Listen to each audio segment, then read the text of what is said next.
మనోజ్, నువ్వు నా బిడ్డవి. లక్ష్మీ ప్రసన్న, విష్ణువర్ధన్ బాబు, మనోజ్ కుమార్. నిన్ను ఎలా పెంచానురా నేను? అందరికంటే నిన్నే గారాబంగా పెంచానురా. నీకే ఎక్కువ ఖర్చు పెట్టి చదివించాలని ప్రయత్నం చేశానురా. నువ్వు ఏది అడిగినా నేను నీకు ఇచ్చానురా. కానీ ఈ రోజున నువ్వు చేస్తున్న పని బిడ్డల గుండెల మీద తంతారంటారే, అలా తన్నేవరా. మనసు ఆవేదనతో కింగిపోతుందిరా. నేను మీ అమ్మ ఏడ్చుకుంటున్నావురా. జర్నలిజం ఉన్నది లేనిది, లేనిది ఉన్నట్టు రాస్తున్నారా. నువ్వు నన్ను కొట్టడం ఏంట్రా? నా బిడ్డ నన్ను తాకలా. ఇద్దరం ఘర్షణ పడ్డాం కొన్ని కారణాల వల్ల. ప్రతి ఫ్యామిలీలోనూ ఉంటాయిరా ఇవి. లేనివాడు ఎవరైనా ఉంటే ప్రపంచంలో ఒకరున్నారేమో, 1% ఉంటుందేమో. అటువంటి వాళ్ళ ఇంటికి వెళ్ళి కాళ్ళు గడిగి నిద్ర పూసుకోవచ్చు. భారత భాగవత రామాయణాలు చూశావు కదరా. ఏమిటిది? మీ అమ్మ ఎంత కుమిలిపోతుంది ఈ రోజున హాస్పిటల్ చేరింది. నీ వల్ల హాస్పిటల్ చేరుతాను. చూడు మనోజ్, నీకన్నీ ఇచ్చిన ఈ రోజున నువ్వు నా గుండెల మీద తనడమే కాకుండా అపకీర్తి తీసుకొచ్చావు. ఏదేదో రాశావు, ఏదేదో చెప్తున్నావు. కొంతమంది జర్నలిస్టులు ఉన్నది లేనిది, లేనిది ఉన్నట్టు రాసేవాళ్ళ తత్వం వాళ్ళకి. ఎందుకంటే టీఆర్పీ పెరగాలి. ఇది వాళ్ళ నైజం. మనం మార్చలేము. వాళ్ళందరి మీద మన కోర్టుకు వెళ్ళలేము. వాక్ స్వాతంత్రం అంటారు, ప్రజాస్వామ్యం అంటారు. ప్రజాస్వామ్యంలో కూడా కొన్ని హద్దులు ఉన్నాయి. ఇది నీకు తెలుసు అనుకున్నా. ఎంత మంచి నటుడివి నువ్వు. నీ భార్య మాటలు విని తాగుడికి అలవాటు పడిపోయావు. వింటున్నావా మనోజ్? ఎవరిని నమ్మాలో ఎవరిని నమ్మకూడదో పరిస్థితి తీసుకొచ్చావు. విద్యాలయాలు ఎంత గొప్పవిరా. మనం 25% కులమతాలకు అతీతంగా ఫ్రీ ఎడ్యుకేషన్ ఇస్తున్నాంరా. క్యాస్ట్ అనేది తీసేసాను రా 92లో ప్రాస్పెక్ట్స్లో. నువ్వు చదువుకున్నావురా. అక్కడ చదువుకున్న బిడ్డలు IAS, IPS అయ్యారురా. ఎంతోమంది గొప్పవాళ్ళు అయ్యారురా. నువ్వు నటుడుగా ఎంతో గొప్పవాడివి. తాగుడికి అలవాడబడి నువ్వు నీ భార్య ఇంట్లో బిహేవ్ చేస్తున్న విధానం ఆ భగవంతుడు సర్వేశ్వరుడు తెలుసు. భగవంతుడు చూస్తున్నాడు రా. నేను తప్పు చేసినా, నువ్వు తప్పు చేసినా, ఎవరు తప్పు చేసినా. ఎంత అవకాశం ఇచ్చావు మాట్లాడుకునేదానికి అందరికీ. ఇన్ని సంవత్సరాల్లో మన విద్యాలయాల్లో ఒక్క తల్లి కానీ ఒక తండ్రి కానీ ఏమైనా చెప్పారా? ఆ బిడ్డలు మన బిడ్డలు రా. మీరెంతో నాకు అక్కడ ఉన్నవాడు కూడా నా కూతుర్లు, నా కుమారులు. ఎంతమందికి ఫ్రీ ఎడ్యుకేషన్ ఇస్తున్నావు. వాడి దగ్గర ఏది ఆశించరా. నువ్వు ఎందుకు ఇలా తయారైపోయావు? ఎందుకు ఇంట్లో ఉండే పని వాళ్ళందరినీ కొడుతున్నావు? పనివాడు వాడు పని చేసుకోవడానికి మన ఇంటికి వచ్చాడు రా. ఆ పనివాడిని కొట్టడం చాలా మహాపాపంరా. నేను వేరురా. నేను దండించడం వేరురా. నేను ఎవరిని ఆ చిన్న చిన్న వాళ్ళని కొట్టి ఇచ్చేసి చేయలేదురా. సినిమా ఇండస్ట్రీలో మోహన్ బాబు కొడతాడు, తిడతాడు అంటే అది షూటింగ్లో జరిగి ఉండొచ్చేమో. కానీ ఇంట్లో ఉండి 10 సంవత్సరాల నుంచి 20 సంవత్సరాల నుంచి పనివాళ్ళు ఉన్నారు. నేను ఇంట్లో లేని సమయంలో వాళ్ళందరినీ కొట్టి వాళ్ళ ఫోన్ లాక్కొని ఒకడైతే చచ్చిపోవాలి, వాడు పోలీస్ కంప్లైంట్ ఇచ్చి ఉండొచ్చు. నేను వద్దు అని వాడిని బతిమాలాడు పోలీస్ కంప్లైంట్ కూడా ఇవ్వలా. ఇంకైనా నువ్వు నీ భార్య మారి బయట ఉండండి రా అన్నాను నేను. లేదు డాడీ, తప్పు చేయలేని ఒకసారి వచ్చావు, మళ్ళీ తప్పు చేశావు, మళ్ళీ వెళ్ళావు, మళ్ళీ ఈసారి తప్పు చేయనన్నావు. ఏమండి వీడు తప్పు చేయడం అని మీ అమ్మ చెప్పింది. ఇంట్లో పెట్టుకున్నా. మళ్ళీ నువ్వు చేస్తున్నది, ప్రతిరోజు నువ్వు తాగుతున్న విధానం నీకే తెలుసు. ఇది ప్రజలు నమ్ముతారా లేదా అనవసరం నాకు. నేను నీకు చెప్తున్నా, ఇంతటితో పులి స్టాప్ పెట్టాలి. 3 రోజుల నుంచి రకరకాలుగా రాస్తున్నప్పుడు నా మనసు ఆవేదనతో ఉంది.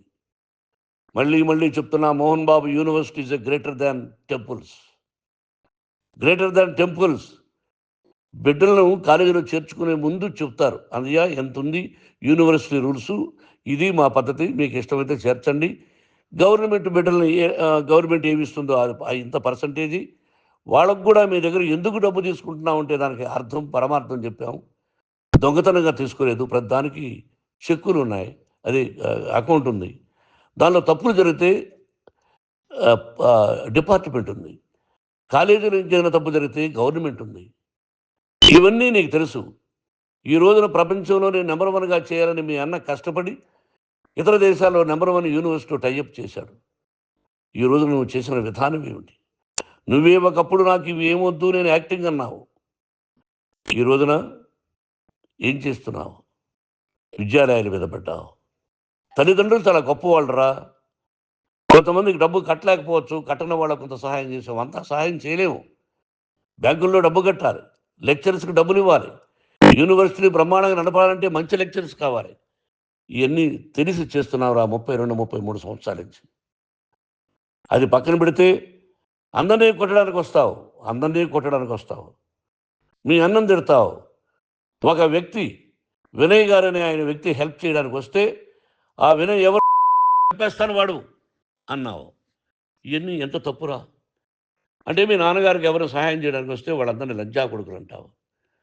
చంపేస్తానంటావు. మీ అన్నను చంపేస్తానన్నావు. చంపరా చూద్దాం మీ అన్న నేనే అన్నా. తాకరా నీ ధైర్యం ఉంటే అన్నా. ఎంతమందిని చంపాలనుకుంటున్నావు? ఎంతమందిని చేయాలనుకుంటున్నావు? నువ్వు ఏం సాధించాలనుకుంటున్నావు? ఆలోచించుకో. ఈ ఇంట్లోకి అడుగు పెట్టడానికి నీకు అధికారం లేదు. ఇది నా కష్టార్జితం. మా నాన్నగారు 10 రూపాయలు 10 పైసలు కూడా ఇవ్వలేదురా. మంచి జన్మనిచ్చాడు మా నాన్నగారు. మద్రాసుకు వెళ్ళి వీధుల్లో అడుగు తిన్నానురా. ఒక పూట కూడా భోజనం లేకుండా అడుగు తిన్నానురా. న్యాయంగా మోహన్ బాబు తిడతాడు కొడతాడంటారు కానీ మోసగడనం లేదురా. నీట్ పార్లమెంటేరియన్గా బయట వచ్చానురా. నువ్వు నా పరువు ప్రఖ్యాతులు మంట కలిపావు. ఏమిటి నేను చేసిన అన్యాయం? నీకు జన్మనిచ్చాను. అదా నేను చేసిన పాపం. అందుకే ఇది నా ఇల్లు అన్నావు నువ్వు. నీ ఇల్లు కాదు. నీ కష్టార్జితంతో నువ్వు సంపాదించుకున్న ఇల్లు నీది. ఇది నా డబ్బు, నా కష్టార్జితం. నా కష్టార్జితంలో నేను పిలిస్తేనే మీరు ఇంట్లోకి రావాలి. అటువంటిది పోగొట్టుకున్నావు నువ్వు. ఆస్తులు అంటావా? ముగ్గురికి సమానంగా రాయాలా లేదా అది నా ఇష్టం. ఆస్తులు ఇస్తానా, లేకపోతే గంగపాలు చేస్తానా, లేకపోతే ఎవరికైనా దానధర్మాలు చేస్తానా, అది నాకు సంబంధించిందిరా. నా కష్టార్జితం రా. మీరు చేస్తున్న విధానం గుణగణాలు కావాలరా. మందు తాగచ్చురా. ఎంత తాగాలి? నేను కూడా 1 or 2 పెగ్స్ తీసుకుంటా. ఇది తప్పు కాదు, జనానికి తెలియాలి. నా డబ్బు ఇది. తాగి ఎవరిని కొట్లా. తాగి నేను తింటున్నా. అది ప్రజలకు అక్కర్లా. నేను తప్పు చేస్తేనే ప్రజలకు కావాలా. ఇవన్నీ ఉన్నాయిరా. ఇవన్నీ తెలుసుకో. జర్నలిస్ట్ సోదరులారా, మీకు నా గతాన్ని తెలుసు, నా భవిష్యత్తు, నేను ఎక్కడి నుంచి వచ్చాను కూడా మీకు తెలుసు. ఈ రోజున మీరు రాస్తున్న విధానం, నా బిడ్డ నన్ను కొట్టాడన్నారు. ఎంత తప్పు! ఈ రోజున నా బిడ్డ మీద కోపంతో అవును చెప్పచ్చు. కాదు, వాడు నా మీద చెయ్యెత్తలేదు. నేను ఘర్షణ పడ్డాం. ఘర్షణ వేరు, కొట్టుకోవడం వేరు. గాయాలతో హాస్పిటల్కి వచ్చి కుంటుకుంటుగా నడిచాడు. మళ్ళీ ఏమని పోలీస్ స్టేషన్కి వెళ్ళి చెప్పాడు. ఎవరో 2 ఉన్నారు, వాళ్ళిద్దరూ నా మీద దాడి చేశారన్నాడు. నా ఇంట్లో పనిచేస్తున్న వ్యక్తుల గురించి పోలీస్ స్టేషన్కి వెళ్ళి చెప్పవలసిన అవసరం అతనికి లేదు, హక్కు లేదు. పోలీస్ డిపార్ట్మెంట్ కూడా తెలుసుకోవాల్సిన విషయం. నా ఇంట్లో ఉండే వర్కర్స్ మీద నేను కంప్లైంట్ ఇవ్వాలి. నువ్వు పర్మిషన్ లేకుండా నా ఇంట్లోకి నువ్వు చొరబడి ఇల్లు నాదంటూ ఇంట్లో పనిచేస్తున్న వర్కర్స్ మీద కంప్లైంట్ ఇచ్చావు. అది ఎంతవరకు పోలీసు న్యాయమో రూల్సో చూద్దాం. పోలీస్ డిపార్ట్మెంట్ ఇంటికి వచ్చింది. వాళ్ళకి రాశాను ఉత్తరం. అయ్యా, నేను సీనియర్ సిటిజన్ని, నాకు రక్షణ లేకుండా ఉంది. నా బిడ్డ వల్ల నా ఇంట్లో నుంచి నా బిడ్డను పంపించేసి ఇది నా ఇల్లని. వాళ్ళు నాకు సమాధానం ఇవ్వలేదు. ఇవ్వకపోగా ఎవరిని పట్టించుకోలేదు. ఇప్పుడు పోలీసు వాళ్ళు వచ్చి ఏమండి రూల్స్ ప్రకారం నా బిడ్డ ఇంట్లోకి రాకూడదంటే మాకు హయ్యర్ అథారిటీ వాళ్ళు ఫోన్ చేశారు. మీరు ఎవరిని స్టాప్ చేయొద్దండి. బయట నుంచి ఎవరైనా వస్తే వాళ్ళని స్టాప్ చేయండి అన్నారు. 2 రోజుల నుంచి 10 మంది 20 మంది వస్తున్నారు. వాళ్ళు అలా చూస్తూ నిలబడ్డారు. వాళ్ళు ఫోటోలు తీసుకున్నారు. వాళ్ళ మీద మళ్ళీ వదిలేస్తున్నారు. ఎవరిని నిందించాలి? But I give respect to the police department.